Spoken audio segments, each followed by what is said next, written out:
Hello నేను డాంగ్ని మాట్లాడుతున్నాను. 东尼，你好吗？ అది అలా ఉంచండి. నేను ఒకటి మైండ్ కంట్రోల్ చేయడానికి ప్రయత్నించాను, కానీ ఎందుకో అది నా వల్ల కాలేదు. దానికి కారణం తెలుసుకోవాలి. నేను వెంటనే గురుగారితో మాట్లాడాలి. 不可能， అలా జరిగే అవకాశమే లేదు. డాంగ్లీ అందరి మైండ్ని కంట్రోల్ 个 చేయగలడు. 人的思想。现在 అతను ఇప్పుడు ఎక్కడున్నాడు? దక్షిణ భారతంలోని తమిళనాడులో ఉన్నాడు. 他不能 అక్కడున్న ఒక వ్యక్తి మైండ్నే కంట్రోల్ చేయలేకపోయానని చెప్తున్నాడు.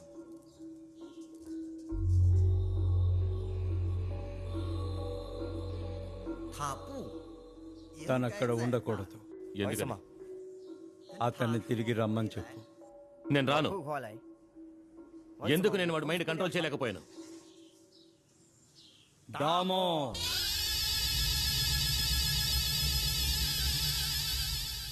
అది దామో రక్తం.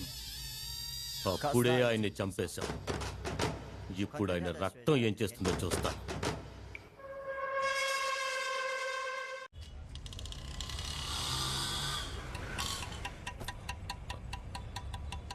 వాళ్ళని ఫోన్ చేసి రమ్మను.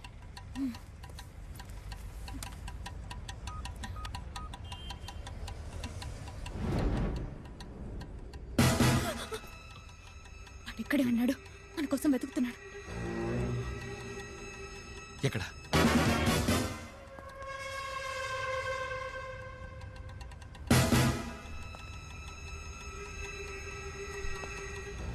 అడుగు, నీ వైపు వస్తున్నాడు. తలదించు.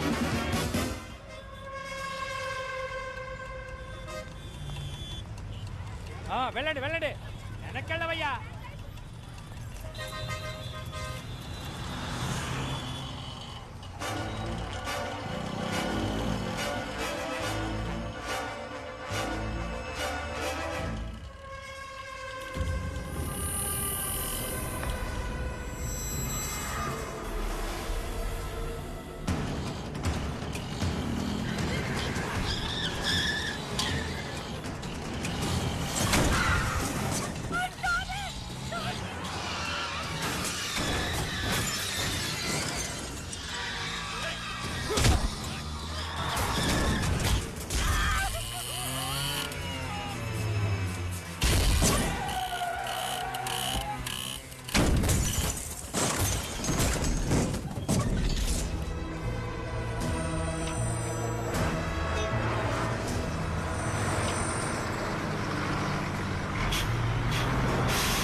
ఫోన్ చేసిందా? హాస్పిటల్ కూడా వాడు వచ్చాడని చెప్పింది. పెద్ద ప్రాబ్లం అనుకుంటాను. మమ్మల్ని రమ్మంది.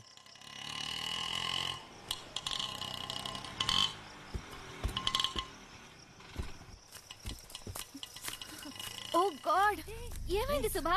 మనం అనుకున్న దానికన్నా వాడు చాలా డేంజరస్. ప్రాణాలు కాపాడుకుని పారిపోయి రావడమే కష్టమైంది. అరవింద్, అరవింద్, ఏమైంది అరవింద్? జీవితంలో ఏ వ్యక్తి అయినా ఎన్ని ఒడిదుడుగులు సంభవించినా ధైర్యంగా ఎదుర్కోవాలి అంటారు. పోరులో కూడా వెన్ను చూపించకూడదంటారు.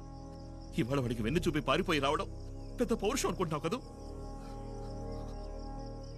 మనల్ని ఆస్ట్రేలియాలో కొట్టారు, శ్రీలంకలో కొట్టారు, ఇప్పుడు మన దేశానికే వచ్చి కొడుతున్నారు. మన వాడికి వెన్ను చూపి పిరికి వాళ్ళ పారిపోయొచ్చాం.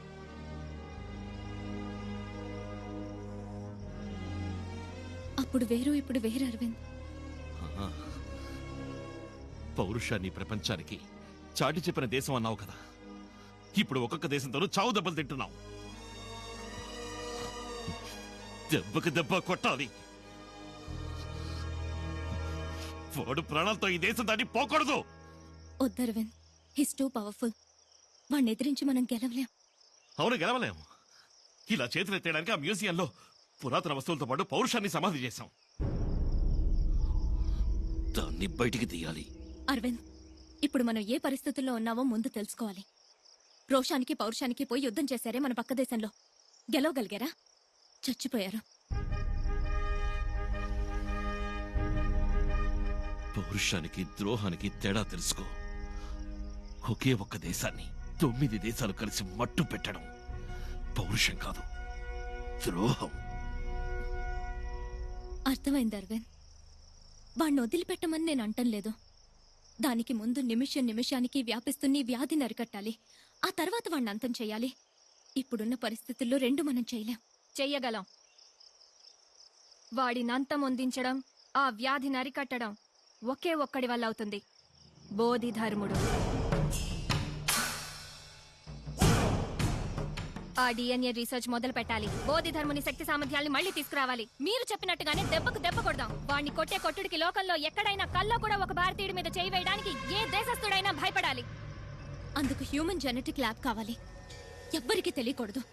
12 రోజులు మనం వాడి కంట పడకూడదు. నాకు తెలిసిన ఒక ల్యాబ్ ఉంది. అక్కడ 12 రోజులు మనం ఉండబోయే చోటు ఎవరికీ తెలియకూడదంటే మీలో ఎవరో ఒకరు బయట నుంచి హెల్ప్ చేయాలి. ఆ వ్యక్తికి కూడా మనం ఎక్కడున్నామో తెలియకూడదు. Correct. Malti, you are the right person. మనందరి సిమ్ కార్డ్స్ ని డియాక్టివేట్ చేయాలి. 2 కొత్త సిమ్ కార్డ్స్, ఒకటి మనకి, ఒకటి మాలతికి. మనకు అవసరమైన థింగ్స్ అన్ని మాలతి ద్వారానే వస్తాయి. కానీ మాలతికి మనం ఎక్కడున్నామో తెలీదు. ఎలాగో మీకు నేను చెప్తాను. మాలతి, నీ సెల్ ఫోన్ సిమ్ కార్డ్ ని తీసుకోండి. రేపు కొత్త సిమ్ కార్డ్ పంపుతాం. Okay, all the best. ఇప్పుడు ఆ ల్యాబ్ ఎక్కడుందో చెప్పు. ఇది అడయార్ బ్రిడ్జ్, ఇది గాంధీ మండపం, ఇది క్యాన్సర్ ఇన్స్టిట్యూట్. వీటి మధ్యలో ఉన్నదే ఐఐటి క్యాంపస్. అశ్విన్ చెప్పిన చోటు ఇదే. ఈ ఐఐటి వెనక ఓ పెద్ద అడవి ఉంది. ఐఐటి మొత్తం 650 ఎకరాలు. ఇందులో 450 ఎకరాలు ఫారెస్ట్. సిటీలో ఇంత పెద్ద ఫారెస్ట్ ఉన్నట్టు ఎవరికీ తెలియదు. ఇది కాంపోజిట్స్ టెక్నాలజీ సెంటర్, ఇది మెషిన్ డైనమిక్స్ సెంటర్. దీనికి 4 కిలోమీటర్ల దూరంలో జెనెటిక్ ఇంజనీరింగ్ ల్యాబ్ ఉంది. ఈ ల్యాబ్కే మనం వెళ్ళబోయేది. 12 రోజుల్లోపు ఎవరైనా వస్తే? లేదు సార్, లక్కీలీ ఇప్పుడు సెమిస్టర్ హాలిడేస్ ఇచ్చారు. నెక్స్ట్ 18 డేస్ క్లోజ్ అయ్యే ఉంటుంది. లోపలంతా జర్మన్ ఎక్విప్మెంట్స్. మనకు మెడిసిన్స్, మూలికలు ఇంకేమైనా కావాలనుకుంటే బయట ఉన్న మాలతి ద్వారా తెప్పించుకోవచ్చు. ఓకే. అశ్విన్ ఎప్పుడు వస్తాడు? ల్యాబ్ కీ తీసుకుని మనకు కొత్త సిమ్ కార్డ్ కొని నైట్ 11 o'clock వచ్చేస్తాడు. అందరూ సిమ్ కార్డ్స్ డియాక్టివేట్ చేశారు కదా? చేశాం. ఓకే, రండి వెళ్దాం.